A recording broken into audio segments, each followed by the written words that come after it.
दोस्तों, आज हम बात करेंगे कि कर्म बंधन क्या होता है और ये कैसे बनते हैं और ये क्यों बनते हैं। ठीक है, कर्म बंधन ये होता है दोस्तों कि किसी भी व्यक्ति के साथ जो हमारा आदान प्रदान होता है बातों का, विचारों का, लेन देन, तो उसके प्रति जो हमारी भावनाएं बन जाती हैं, जो भी हम विचार उसके प्रति रख लेते हैं, तो कोई भी अच्छा विचार हुआ या फिर कोई भी बुरा विचार हुआ, हमने जो धारणा उसके प्रति बना ली अपनी, तो कहीं न कहीं वो सूक्ष्म में हमारे अवचेतन मन में प्रवेश कर जाती है। अगर अच्छी धारणा है व्यक्ति के प्रति, बार-बार हम वही सोचते रहते हैं, और अगर नकारात्मक धारणा है तो हम बार-बार वैसे ही विचार अपने मन में लाते रहते हैं और वही संबंधों की एक गांठ बन जाती है। तो उसे ही कर्म बंधन कहते हैं। जैसे कि किसी व्यक्ति के साथ हमने कोई भी प्रॉमिस कर रखा था पहले, या फिर कोई भी बहुत बड़ी-बड़ी बातें की थी और हमने उसे बाय चांस पूरा नहीं कर पाया, तो क्या होता, वो गांठ हमारे मन में पड़ गई और ये जन्म-जन्म तक कर्म जो हैं पीछा नहीं छोड़ते हमारे। ठीक है, सूक्ष्म से सूक्ष्म किया गया कर्म भी हमारे साथ चलता ही रहता है। आज का किया हुआ कर्म हमें न जाने कब आगे चल के उसी व्यक्ति के साथ चुकाना पड़ेगा। इस बात को हमें अच्छे से समझ लेना चाहिए। ठीक है, और हर व्यक्ति को सही कर्म का चयन ही करना चाहिए। गीता में भी लिखा हुआ है कि सही कर्म का चयन करना ही सर्वोपरि होता है। ठीक है, और जिस व्यक्ति से कर्म बंधन होता है वो व्यक्ति उसी के साथ हिसाब पूरा करता है, हिसाब किताब।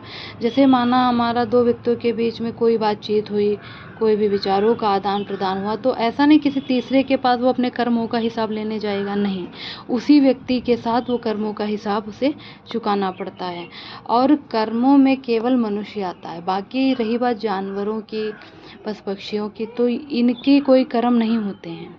ये केवल कर्म बंधन को भोगने के लिए धरती पर आते हैं, इनका कोई भी नया पुराना कर्म नहीं बनता है। ठीक है, तो मनुष्य योनि में ही केवल हमें कर्मों का हिसाब किताब पूरा करना होता है और सूक्ष्म से सूक्ष्म कर्म भी हमें चुकाने पड़ते हैं।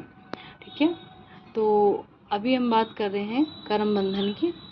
और ये होता है कि बहुत लोग ये होते हैं कि अपने व्यक्तिगत कामना की पूर्ति के लिए लोगों को क्षति पहुंचाते हैं, हानि पहुंचाते हैं और उनसे अपना कर्म कोई ना कोई जोड़ लेते हैं। तो ऐसे हमें कोई भी कर्म नहीं करने चाहिए, हमें सबकी भलाई के लिए कार्य करना चाहिए। और गीता में भी दिया हुआ है कि कर्म कितने प्रकार के होते हैं। वैसे तो 3 प्रकार के बताए गए हुए हैं, प्रारब्ध कर्म, संचित कर्म और क्रियमाण कर्म। ठीक है, तो ये 3 प्रकार के कर्म बताएंगे। क्रियमाण कर्म वो होता है जो वर्तमान में हम सब कार्य कर रहे हैं, जो व्यक्तियों के साथ हम बातचीत कर रहे हैं, जो भी कर्म कर रहे हैं, वो सारे कर्म क्रियमाण कर्म के अंतर्गत आते हैं। और ये होता है कि जो संपूर्ण क्रियाओं को प्रकृति के द्वारा होता हुआ देख लेता है और उसे अनुभव करता है, ये जो कुछ भी हो रहा पूरे ब्रह्मांड में, उसे कोई ना कोई ईश्वरी सत्ता कर रही है और हम उसे विश्वास कर लेते हैं। तो वो वही यथार्थ को हम सब देखते रहते हैं, तो ये हमारा क्रियमाण कर्म हो गया, हमने उस स्थिति को क्या हुआ, स्वीकार कर लिया। संचित कर्म वो होते हैं जिन्हें हम एकत्रित करके रखते हैं, जिनके साथ हिसाब किताब हो जाता है, उसे हम संचय करके रखते हैं। ठीक है, इकट्ठा करते रहते हैं। और एक व्यक्ति का हजारों जन्म हुए हैं। गीता में कृष्ण ने कहा है कि हे मनुष्यों, मैं तुम्हारे जन्मों को, सभी जन्मों को जानता हूँ, लेकिन तुम नहीं जानते हो, तुम सब भूल चुके हो, लेकिन मैं तुम्हारे एक एक जन्मों को जानता हूँ।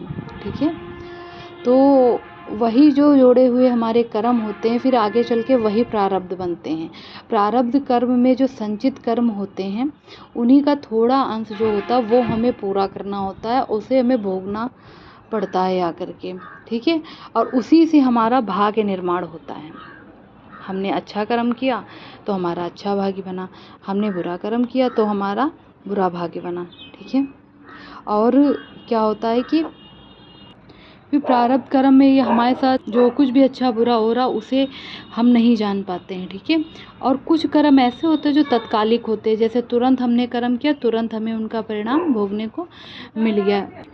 और जब हमारे कर्म बंधन हमारे नहीं बनते हैं, तो जब हम निष्काम भाव से काम करते हैं, बिना किसी फल की इच्छा के हम अपना कार्य करते रहते हैं, तब क्या होता है, तो बिना किसी इच्छा से हम जब कर्म करते हैं, तो यही रास्ता हमारा मुक्ति का मार्ग हो जाता है, यही मुक्ति का उपाय है। और कर्म बंधन से मुक्ति कैसे पा सकते हैं? मुक्ति इस प्रकार पा सकते हैं, फॉरगिव द पर्सन।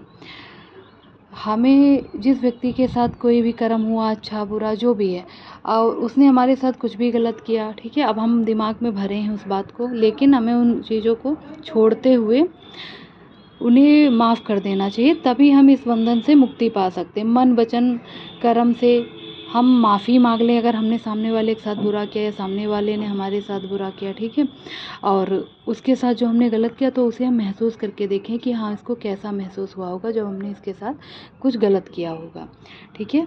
और कभी कभी ये होता, माफ़ी बहुत बार मांगने के बाद भी हमारे वो कर्म बंधन क्या होते, समाप्त नहीं होते। तो 21 से लेकर के हमें कम से कम 3 महीने तक लगातार उस व्यक्ति को मन में ला करके प्रार्थना द्वारा माफ़ी मांगनी चाहिए, सामने नहीं कह सकते तो उस प्रकार से भी हम इस बंधन, जो कर्म बंधन होते हैं, इनसे मुक्ति पा सकते हैं। और एक प्रार्थना होती है होपोनो प्रेयर, ये प्रार्थना बहुत ही प्रभावशाली होती है, इससे भी हम कर्म बंधन से मुक्ति पा सकते हैं। और ये होता है, छोटे छोटे दान हम कर सकते हैं, तो इससे भी हम कर्म बंधनों से मुक्ति पा सकते हैं। और एक सबसे बड़ा उपाय ये है कि हम किसी भी गुरु की शरण में चले जाएं, कोई भी आध्यात्मिक संस्था से जुड़ जाएं, ठीक है, जो भी सही है, जो हमें सद्मार्ग पर ले जाए, जो हमें परमात्मा के रास्ते पर ले जाए।